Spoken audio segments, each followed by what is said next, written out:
नमस्कार दोस्तों। मानव इतिहास का सबसे बड़ा महापर्व, आस्था का महापर्व महाकुंभ मेला, जहाँ पे करोड़ों श्रद्धालुओं ने आस्था की डुबकी लगाई, वहीं विपक्ष की लाखों राजनीतियाँ धरी की धरी रह गईं। कोई रणनीति काम नहीं आई और इस आस्था के महापर्व में जन सैलाब बन के श्रद्धालुओं की भारी भीड़ उमड़ी। लाखों करोड़ों श्रद्धालु मन में सिर्फ आस्था का भाव लिए इस महापर्व का हिस्सा बने प्रयागराज पहुँचे। ये प्रयागराज की 26 फरवरी की तस्वीर, जहां महाशिवरात्रि के पर्व पर लाखों करोड़ों श्रद्धालुओं ने आस्था की आखिरी डुबकी लगाई। हालांकि संगम, प्रयागराज, त्रिवेणी संगम सब कुछ यथावत अपने ही स्थान पे रहेगा, लेकिन ये महासंयोग, ये महापर्व समापन की तरफ बढ़ चुका है और 26 फरवरी इसका आखिरी दिन है। इसके पश्चात श्रद्धालुओं को यहाँ पे आके स्नान करना एक स्नान मात्र ही रहेगा। प्रशासन ने बहुत उम्दा प्रदर्शन करते हुए करोड़ों श्रद्धालुओं को बहुत ही सुरक्षापूर्वक व्यवस्थित किया और महाशिवरात्रि के दिन भी लाखों श्रद्धालुओं ने डुबकी लगाई, तब पर भी प्रशासन ने उतनी ही मुस्तैदी दिखाई।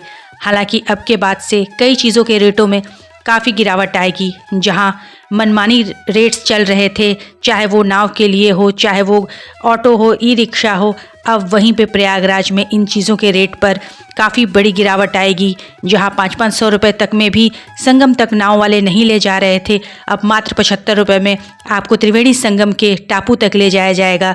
तो अभी भी जो नहीं आ पाए हैं वो आके इस महासंगम में, इस महापर्व में तो नहीं, लेकिन हाँ, इस महासंगम में आकर डुबकी अवश्य लगा सकते हैं।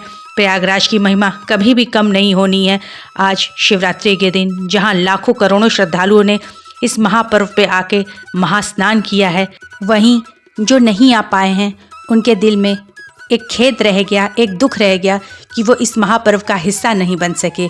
लेकिन जिसके भाग्य में यहाँ आना था वो यहाँ तक अवश्य पहुँचा। चाहे जितने मुश्किलों के बाद, चाहे जितने किलोमीटर की पैदल यात्रा हो, यहाँ आने वाले आके रहे और इस महापर्व का हिस्सा बन के रहे। आस्था का ये महान दृश्य किसी भी हृदय को छू लेने वाला है, किसी को भी मंत्रमुग्ध कर देने वाला है। ये ऐसा मानव इतिहास में पहले कभी नहीं हुआ। वहीं एक और इस महापर्व के समापन की तिथि भी अब एकदम सर पर है। महापर्व समापन की ओर है। महापर्व में अब एक ही दिन शेष बचा है। हालांकि 5 मार्च तक कुछ सुविधाएं रहेंगी, लेकिन सब कुछ अब पहले जैसा नहीं रहेगा। ये सामने आपके दृश्य, जहां पर काफ़ी जगहों से टेंट निकाल लिए गए हैं, काफ़ी जगह खाली कर दी गई हैं, सब जगहों की सफाई चल रही है। ये सब कुछ हटते देख दिल में कहीं ना कहीं एक छोटा सा दुख भी है, क्योंकि इस जगह से लोगों का जुड़ाव इतना हो चुका था।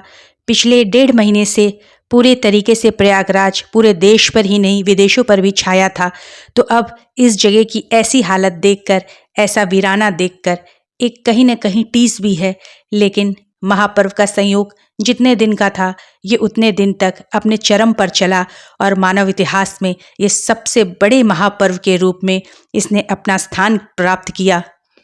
जहाँ कई बड़े देशों की आबादी भी उतनी नहीं है जितने महाकुंभ में श्रद्धालुओं की संख्या पहुंची थी।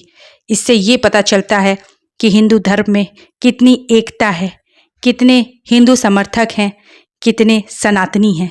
इसी के साथ इस महापर्व को अलविदा कहते हुए, इसका शुभ विदाई देते हुए हम इस महान तीर्थराज प्रयाग को प्रणाम करते हैं। जय हो गंगा मैया, जय हो भारत देश, जय हो सनातनी। धन्यवाद।